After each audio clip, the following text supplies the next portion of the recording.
Hey everyone, and welcome to Sasquatch Theory. In today's episode, we will be reading some Bigfoot emails that were submitted to the channel. The new membership page on YouTube is up and running, and people really seem to be enjoying the additional content. I will show you guys some cutscenes from the membership videos to give you guys a better idea of the content being created. I know a lot of my subscribers can't afford a membership, and that's okay because the regular channel will continue as usual. If you want to become a member today to see exclusive footage, head over to my Sasquatch Theory page on YouTube, and next to the subscribe button, you will see a join button. You will also see a join button below this video and a link in the description. On the membership page, we will be going out in the woods looking for Sasquatch. I want to give a special shout out to all the people who joined on the first day, and I will make a list of everyone and remember you guys in the future. You guys are my special breed of eggs, and I'm going to make sure to take extra care of you guys, okay? The regular channel will continue as usual, and no one's going to be treated any differently. The membership is just an addition for people who really watch the channel nonstop, okay? One more thing. The membership page will allow guests to freely talk about their encounters and experiences. A lot of times, people get in contact with me and simply don't want to openly talk about their Sasquatch encounters on the channel. The membership page will give me an extra opportunity to convince a guest to share their Bigfoot encounter openly, since it's not out there in the public and only members can view it. Alright, let's read off these Bigfoot emails. Let's get into it, guys.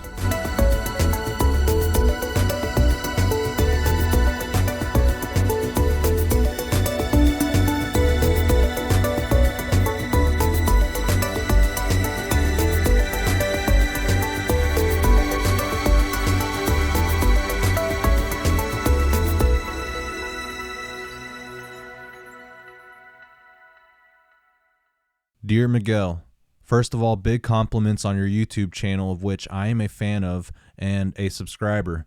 It's great that you put out so many interesting stories told by witnesses themselves. First of all, I would like to share my experience that took place in Poland, where I live. It was sometime in 2009 to 2011. I was driving a car at night in an uninhabited or sparsely populated area when I saw a very large, tall, dark figure run in front of my car. It looked like a very tall, dark man, black in color, that crossed the road about 100 to 300 meters in front of me. I saw him for maybe a second or two. He came out of the woods on the left side before I crossed and entered the woods on the right side of the road. What really surprised me was how tall this figure was. All these years I thought it was an optical illusion until I ran into your channel. Thank you for sending in your encounter from Poland. I believe that Sasquatch are in Europe. There may not be as many of them, but they got to be around somewhere. Alright, moving on to our next Bigfoot encounter or experience. Hi, I'm new to your Sasquatch research. We've been in western North Carolina for about 15 years. Mostly in Asheville.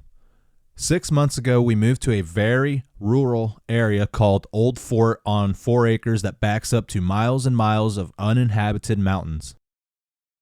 Our property has a small running stream at the bottom of the hill that we live on. With that being said, we recently cleared about 2 acres of our property.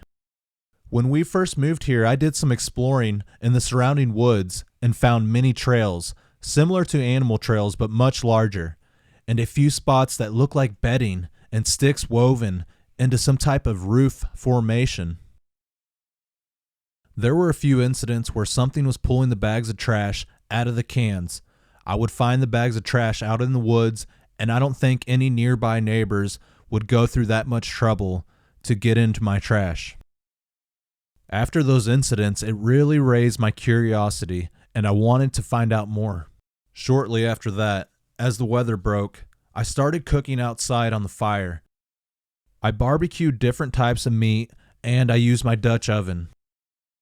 Around dusk, my dogs would freak out, barking at 3 different directions down the hill. This went on for a few weeks. Then I began to find our planters and garden decorations that are plastic or steel painted animals knocked down or thrown clear across the property. Whatever it was seemed to only be interested in anything that was an animal. They would also start shaking trees around dusk. It would be about 50 yards down the hill where they would be shaking the trees, and they would always be split up in 3 different directions. This is when I began looking into Sasquatch research. When I began to ask locals about it, they informed me the Sasquatch are common knowledge around here.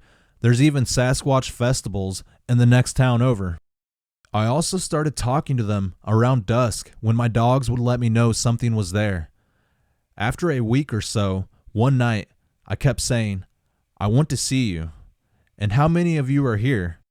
I got this fear feeling and was somehow told that I couldn't handle it. I said out loud multiple times that I could. Then, I kid you not, I saw 3 sets of glowing eyes clearly come out from behind the trees and then go back in again. It did this about 4 different times. I was frozen in fear, and immediately I was told something along the lines of, "I told you, you couldn't handle it." I'm completely aware of how crazy that sounds, but it really happened. This communication went on for a couple of months with me sitting on the hill with my dog, asking for knocks and tree shakes and whatever they would do. I was always hugging and petting my dog while I did so. Sometimes I'd get responses and sometimes I wouldn't.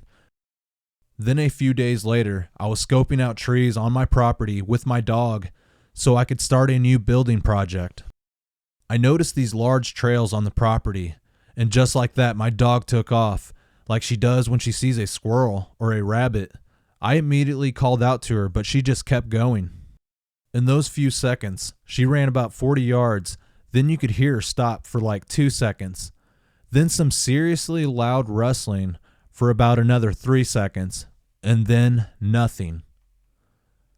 I would have heard her if she ran further in any other direction. I called and called for like 10 minutes.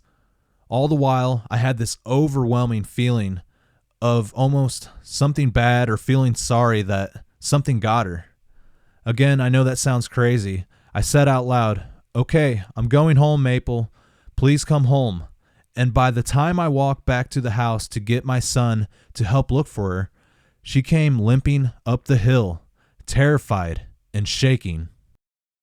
Her eyes were bloodshot and she looked all beat up. I believe she ran up on one and they pinned her down and kept her quiet until I left. I think the Sasquatch knew I loved my dog by watching us play all the time and didn't kill her because of that. And somehow they were telling me they felt bad for having to do it. There's other things, but I try to keep this as short as possible. And then he says, if you have any questions, to call him. And I did call him, I interviewed him, and I'm going to post that soon. Alright, I hope you guys all enjoyed today's short video. And be sure to subscribe to hear more Bigfoot stories. I have some new documentary style interviews coming to the channel soon, and you will be able to see the full-length videos on the membership page. If you enjoyed this video, please like and subscribe, and be sure to hit the bell notification to stay up to date with all my future videos. That is all I have for today, and I hope to see you guys on the next video. Take care, everyone.